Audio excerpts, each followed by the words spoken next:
Urdu TV 22 में आप सबको खुशामदीद कहते हैं। अस्सलाम वालेकुम। बहुत ही खुशी की खबर है पाकिस्तान के लिए।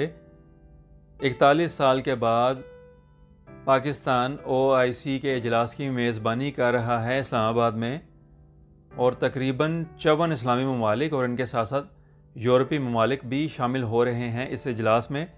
इस्लामाबाद को बहुत ही खूबसूरत तरीके से सजाया गया है और छुट्टी का भी ख़ास तौर पर ऐलान किया गया है गवर्नमेंट की तरफ से।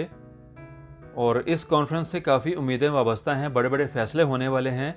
ख़ास तौर पर अफ़गानिस्तान की सूरत हाल, अफ़गानिस्तान में जो है होने वाला बहरान और इनकी इमदाद से मुतल्लिक और इनकी हुकूमत से मुतल्लिक काफ़ी फ़ैसले होंगे और उम्मीद करते हैं कि अच्छे फ़ैसले होंगे और इस कॉन्फ्रेंस का जो रिज़ल्ट है वो अच्छे तरीके से मिलेगा और तमाम जो है ममालिक इस बात पे मुत्तफ़िक होंगे कि अफ़गानिस्तान को जो है पुरअमन बनाना है ताकि जनूबी एशिया में अच्छे तरीके से अमन रहे।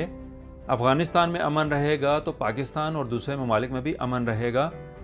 तो हम उम्मीद कर सकते हैं कि इस कॉन्फ्रेंस के जो हैं अच्छे फ़ैसले आएंगे। तो कॉन्फ्रेंस तो शुरू हो चुकी हुई है।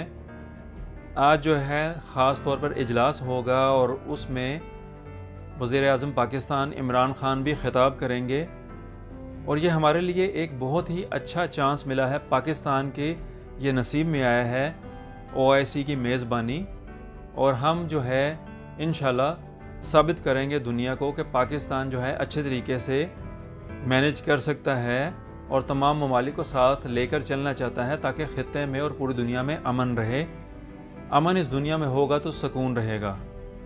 तो ये जो है उम्मीद कर रहे हैं सब लोग कि इसके अच्छे नताइज मिलेंगे। तो साथ साथ जो है आपको अपडेट्स मिलती रहेंगी। कैसा लगा ये वीडियो, अपनी राय का इजहार ज़रूर कीजिएगा। अस्सलाम वालेकुम। उर्दू टीवी 22 को सब्सक्राइब और वीडियोस को पसंद ज़रूर कीजिएगा और घंटी के निशान को भी ज़रूर दबाइएगा ताकि आपको नई मालूमात मिलती रहें। शुक्रिया।